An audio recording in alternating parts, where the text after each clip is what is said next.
नमस्कार दोस्तों, मैं स्वागत करता हूं आपके अपने YouTube channel the thought tree upskilling में। दोस्तों, आज का जो हमारा ये वीडियो है वो है सेबी के न्यू रूल्स के रिगार्डिंग, जो कि एफ एंड ओ पे क्या हुआ है, एप्लीकेबल हुआ है। सेकंड ऑफ में से इस रूल्स की क्या हुई है, एप्लीकेबिलिटी हुई है।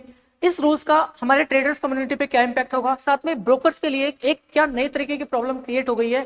आने वाले इस वीडियो में हम इन चीजों को क्या करेंगे, डिस्कस करेंगे। तो दोस्तों, अगर अभी तक आपने हमारे यूट्यूब चैनल को सब्सक्राइब नहीं किया तो सब्सक्राइब कर लीजिए और साथ में नोटिफिकेशन में जाके बेल आइकन को प्रेस कर दीजिए, जिससे कि आने वाले वीडियोस की नोटिफिकेशन आपको क्या हो सके, मिल सके। दोस्तों, जैसा कि आप लोग जानते हैं कि जो सेबी है, टाइम टू टाइम इन्वेस्टर को प्रोटेक्ट करने के लिए नए नए रूल्स को क्या करता रहता है, इंट्रोड्यूस करता रहता है। वैसे ही अभी से कुछ टाइम पहले सेबी ने न्यू मार्जिन रूल्स को क्या किया था, इंट्रोड्यूस किया था। उसके अंदर जब तक आपके पास में 50% कोलेटरल नहीं है किसी भी जो भी आप ट्रेड कर रहे हैं उसके कंपैरिजन में, तो आपको वो ट्रेडर उस ट्रेड में पर्टिकुलर आपको पेनल्टी या इंटरेस्ट फाइन होता था। बट दोस्तों, अब से सेबी ने क्या कर दिया है, इस रूल्स को एफ एंड ओ में क्या कर दिया है, लागू कर दिया है। मतलब अगर आप कोई एफ एंड ओ का ट्रेड करते हैं और उसके अंदर मान लीजिए आपको 1 लाख की मार्जिन की रिक्वायरमेंट है, तो आपको एटलीस्ट 50% उसका एज अ कोलेटरल क्या रखना पड़ेगा, अपने डीमैट में डिपॉजिट करके रखना पड़ेगा। तो दोस्तों, क्वेश्चन ये आता है कि अभी तक जो ट्रेडिंग हो रही थी और आने वाले टाइम में जो ट्रेडिंग होगी एफ एंड ओ में, उसमें क्या इंपैक्ट क्रिएट होगा। दोस्तों, क्या होता था कि जो भी आप मार्जिन डिपॉजिट करवाते हैं, उस मार्जिन डिपॉजिट को डे टू डे बेसिस पे क्या किया जाता है, मेजर किया जाता है। मतलब मार्जिन लिया क्यों जाता है, जो भी आपका बाजार में एक्सपोजर है उसको क्लाइंट टू क्लाइंट बेसिस पे क्या किया जा सके, मैनेज किया जा सके। मतलब अगर मान लो, अगर सामने वाली पार्टी, मतलब अगर आप बायर हो और सामने वाली पार्टी क्या है, सेलर है, तो कोई भी पार्टी क्या कर सकती है, डिफॉल्ट कर सकती है। तो उस डिफॉल्ट को मैनेज करने के लिए क्या लिया जाता है, मार्जिन लिया जाता है। बट क्या हो रहा है, इन दिनों मार्केट में वॉलिटिलिटी बहुत ज्यादा है और सेबी को भी ये पता है कि इस वॉलिटिलिटी के कारण बाजार में क्या हो सकता है, आने वाले टाइम में रिस्क बढ़ सकती है। तो इसी वजह से सेबी क्या चाहता है कि जो क्लाइंट है वो एटलीस्ट 50% मार्जिन को एज अ कैश कोलेटरल रखे और उसी के बाद में अपनी ट्रेडिंग एक्टिविटी को क्या करे, प्रोसीड करे। दोस्तों, इसकी वजह से क्या होगा, पहले जो ब्रोकर्स होते थे वो क्या करते थे, जैसे मान लीजिए उनके पास में 50 क्लाइंट्स है, तो 50 क्लाइंट्स में कई बार क्या होता था, कुछ जो फंड्स होते थे वो आइडल पड़े रहते थे। उन फंड्स को वो कोलेटरल रख देते थे एक्सचेंज के पास में, जिसकी वजह से उनके जो अदर जो क्लाइंट्स के ऊपर जो डिफॉल्ट की रिस्क होती थी वो क्या होती थी, डिस्ट्रीब्यूट हो जाती थी। बट सेबी ने अब क्या किया है, सेबी चाहता है कि इंडिविजुअल बेसिस पे क्लाइंट अपना मार्जिन अलग अलग मेंटेन करे, और जो ब्रोकर पहले करते थे, मतलब जो क्लाइंट का एडिशनल फंड पड़ा रहता था वो किसी दूसरे क्लाइंट के लिए क्या कर लेते थे, यूज कर लेते थे। तो सेबी चाहता है इस तरह की एक्टिविटी को क्या मिले, बढ़ावा ना मिले, और जिससे कि क्लाइंट की जो डिफॉल्ट रिस्क है, मतलब मार्केट में अगर आप एक का जो फंड आइडल पड़ा है उसको दूसरे के लिए यूज करते हो, इसकी वजह से मार्केट में क्या बढ़ जाता है, सिस्टमेटिक रिस्क बढ़ जाता है। तो सेबी इन चीजों को क्या करना चाहता है, कंट्रोल करना चाहता है।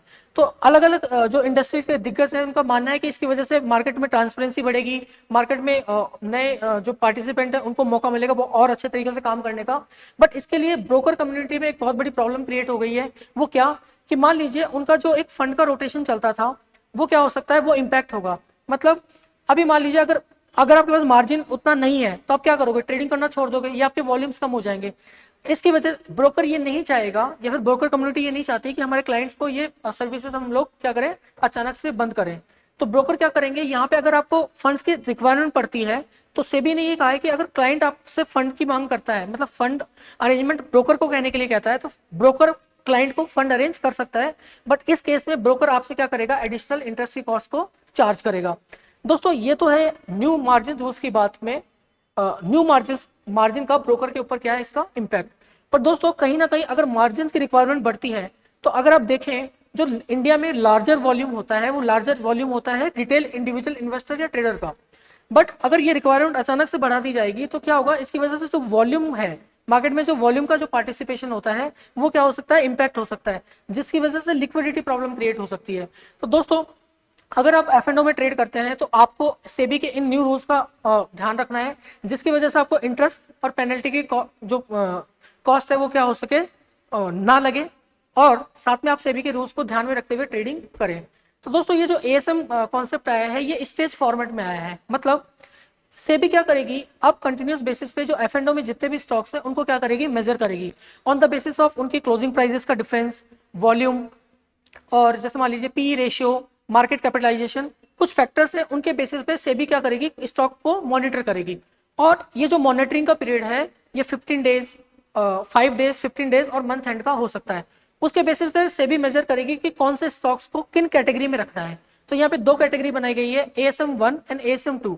अगर कोई स्टॉक ASM 1 कैटेगरी में फॉल करता है, तो मान लीजिए अगर आपकी करंट मंथ की पोजीशंस है और अगर वो ASM में फॉल कर जाता है, तो वहां पे आपको 50% as a cash collateral deposit करवा के रखना पड़ेगा ही, नहीं तो आपको पेनल्टी और इंटरेस्ट की कॉस्टिंग क्या आ सकती है, इंट्रोड्यूस की जा सकती है।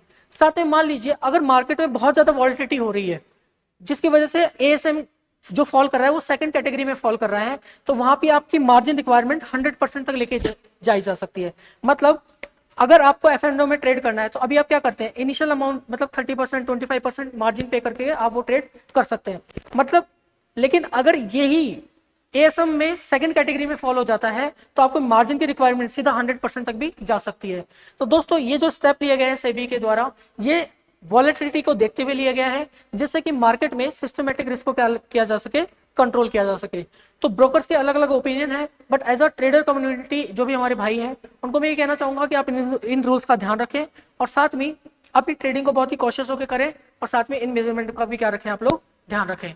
तो दोस्तों इस वीडियो में इतना ही रखते हैं। होप आपको वीडियो पसंद आया होगा और इस वीडियो से आपकी कुछ ना कुछ नॉलेज में एनहांसमेंट हुआ होगा।